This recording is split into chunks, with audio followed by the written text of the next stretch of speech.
Assalamualaikum warahmatullahi wabarakatuh.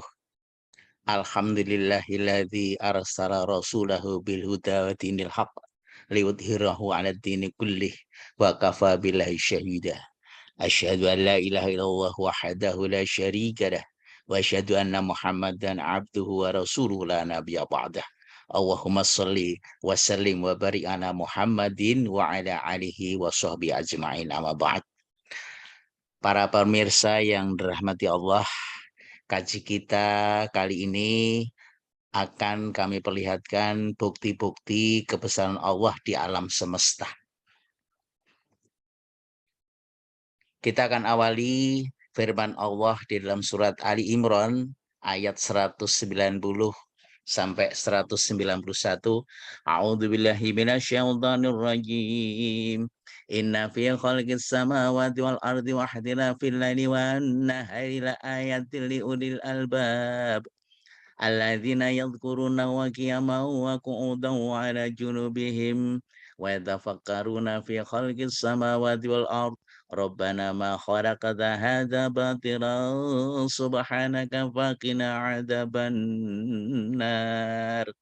Sesungguhnya dalam penciptaan langit dan bumi dan silih bergantinya malam dan siang terdapat tanda-tanda bagi orang-orang yang berakal, yaitu orang-orang yang mengingat Allah sambil berdiri, duduk, atau dalam keadaan berbaring, dan mereka memikirkan tentang penciptaan langit dan bumi, seraya berkata, "Ya Tuhan kami, tiadalah Engkau menciptakan ini dengan sia-sia, Maha Suci Engkau, maka peliharalah kami dari siksa neraka."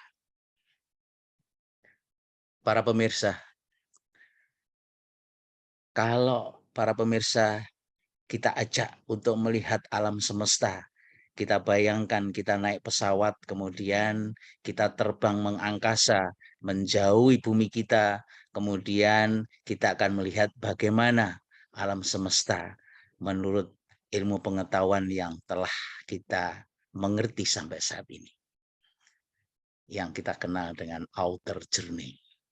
Allah berfirman dalam surat Fusilat ayat yang ke-53. A'udzubillahi minasyaitonir rajim.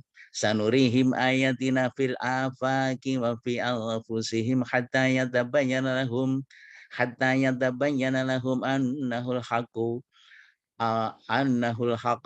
Awalam yakfi bi rabbika annahu ala kulli syai'in syahid.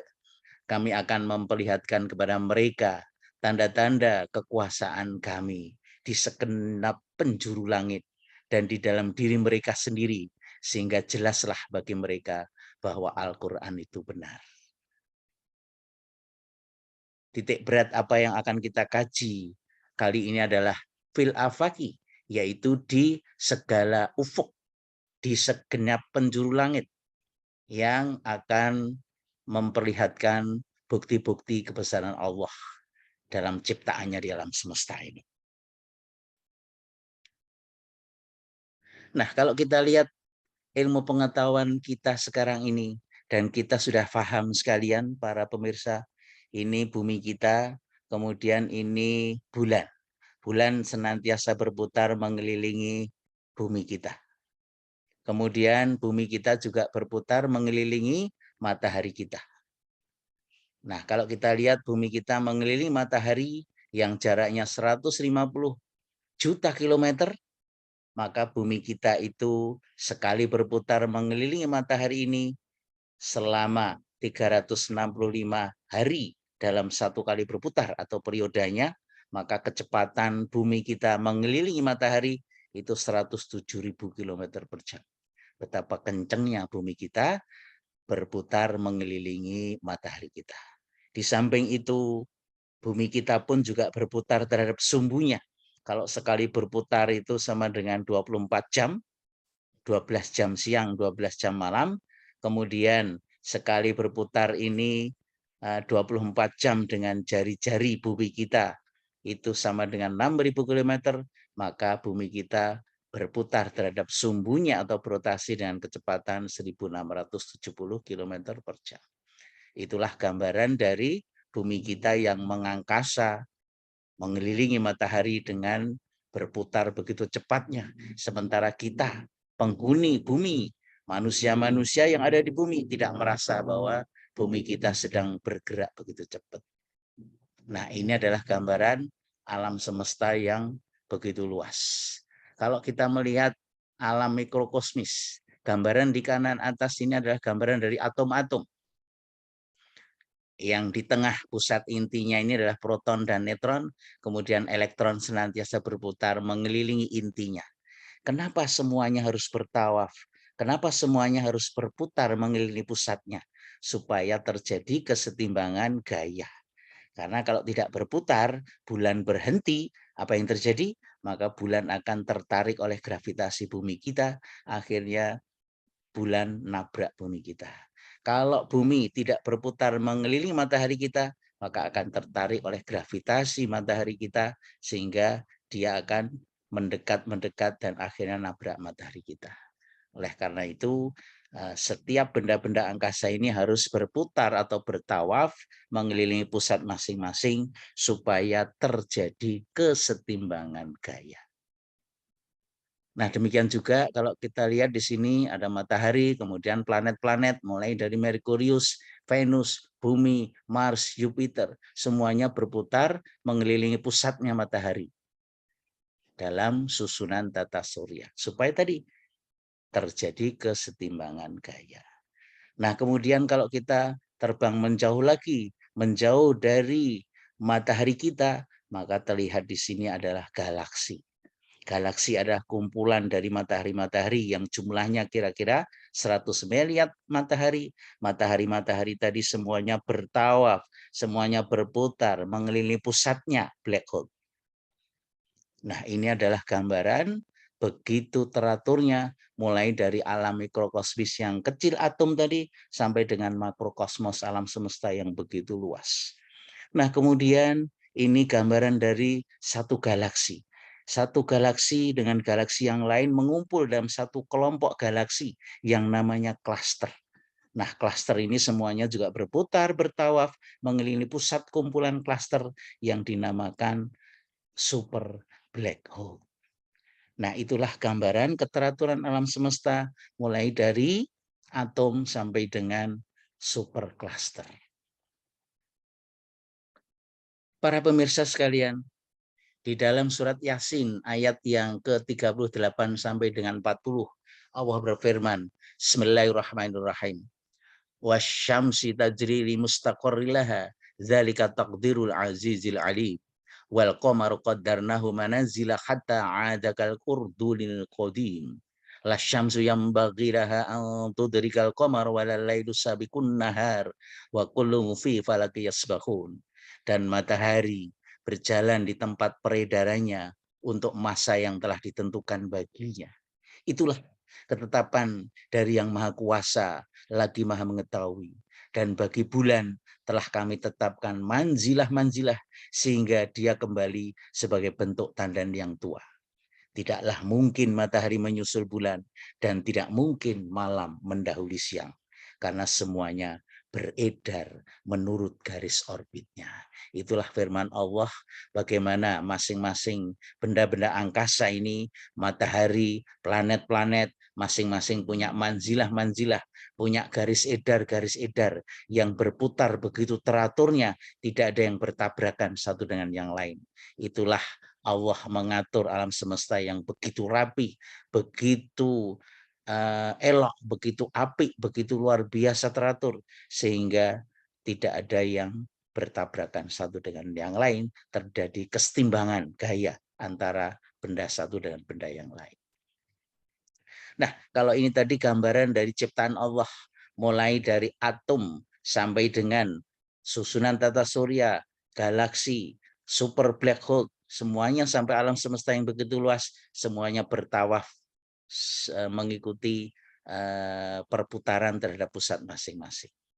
Nah, kita manusia sebagai bagian dari ciptaan Allah di alam raya ini, maka ada salah satu ritual ketika kita beribadah, yaitu ketika manusia-manusia itu melakukan ibadah haji dan umroh kaum muslimin, maka jutaan manusia yang berputar mengelilingi pusat perputaran yang namanya Ka'bah, kemudian kita lihat dari atas, maka kita melihat manusia-manusia yang mengelilingi Ka'bah ini seperti matahari-matahari tadi yang berputar mengelilingi pusatnya, yaitu dalam satu galaksi. Nah, bagaimana kalau di antara kita belum pernah melakukan ibadah haji, belum pernah melakukan ibadah umroh? Apa dong tawaf kita? Coba kita cermati para pemirsa. Ketika kita melakukan ibadah sholat, maka ketika kita berdiri, kemudian kita rukuk, itu sama dengan berputar dari posisi berdiri 90 derajat. Kemudian iktidal, ketika kita iktidal kemudian sujud, maka kita berputar dari posisi berdiri sama dengan 135 derajat. Kemudian duduk di antara dua sujud, kemudian sujud lagi yang kedua. Itu sama dengan berputar 135 derajat dari posisi berdiri. Kemudian dari sini gerakan selanjutnya ketika sholat, yaitu berdiri lagi. Inilah gerakan satu rakaat sholat. Jadi kalau gerakan satu rakaat sholat itu kita analogikan dengan berputar, sama dengan 90 derajat ditambah 135 derajat ditambah 135 derajat sama dengan 360 derajat, itu sama dengan satu kali putaran. Jadi saat kita melakukan ibadah sholat, satu rakaat sholat itu setara dengan perputaran satu kali berputar. Semakin banyak kita melakukan sholat, berarti semakin banyak perputaran yang kita lakukan. Kalau kita tidak melakukan sholat, apa artinya? Sama dengan tidak berputar, sama dengan bulannya berhenti, sama dengan mataharinya tidak berputar lagi, demikian juga bulan terhenti tidak muter, maka hancurlah alam semesta karena akan bertabrakan satu dengan yang lain.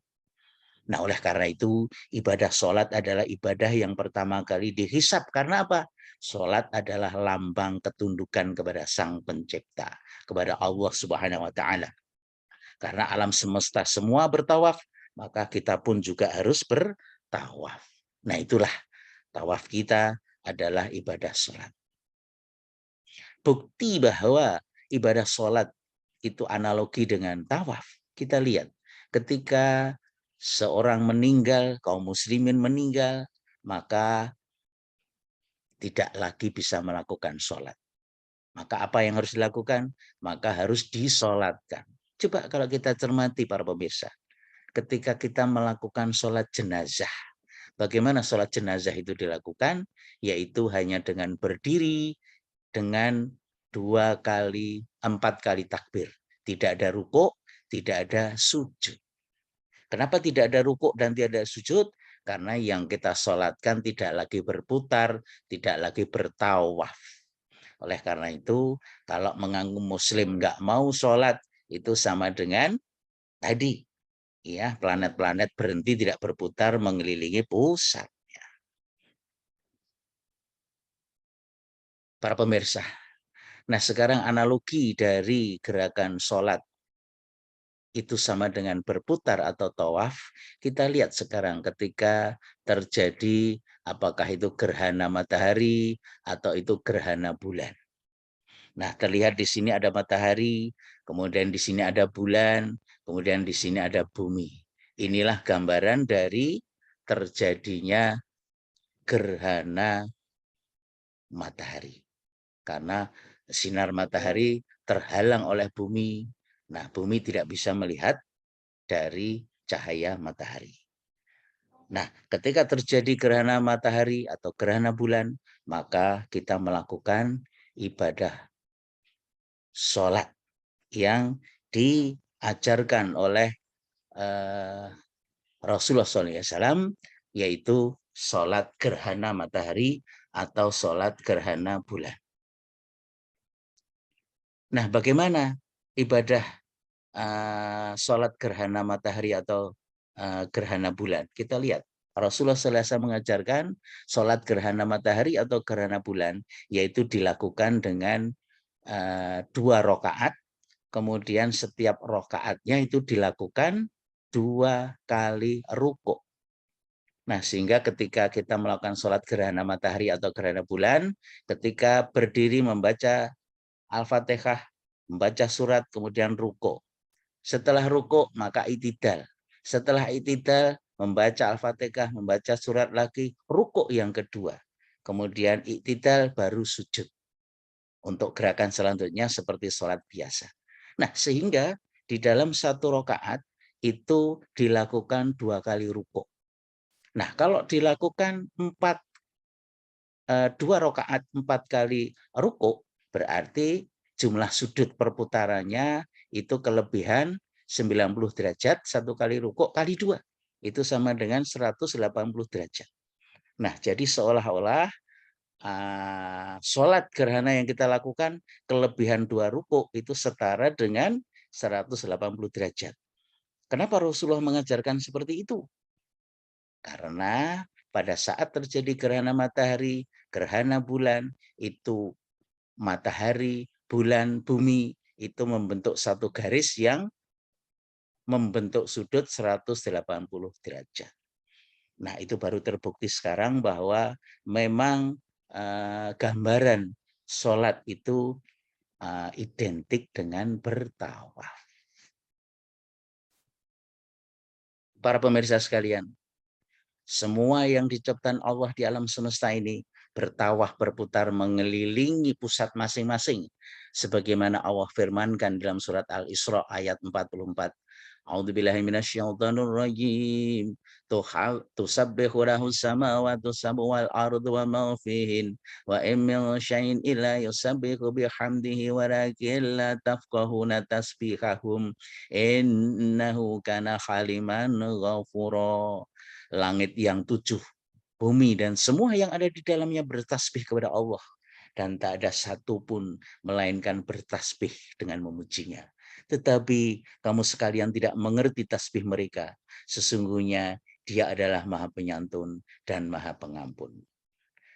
Gambaran ayat ini semuanya bertasbih. Tidak lain pengertian bertasbih adalah mengikuti sunatullah, mengikuti perintah Allah, yaitu salah satunya adalah gambaran bertawaf tadi, yaitu mulai dari alam mikrokosmis atom sampai dengan alam makrokosmos supercluster, semuanya bertawaf mengelilingi pusat masing-masing. Itulah tawaf alam semesta. Termasuk kita melakukan ibadah sholat, itu gambaran sama dengan tawaf tunduk kepada Sang Pencipta. Demikian gambaran dari Outer Journey. Mudah-mudahan ini menambah iman kita, menambah keyakinan kita bahwa semuanya itu tunduk kepada Sang Pencipta, kepada Allah Subhanahu wa taala. Demikian, terima kasih atas perhatiannya. Billahi taufiq wal hidayah. Assalamualaikum warahmatullahi wabarakatuh.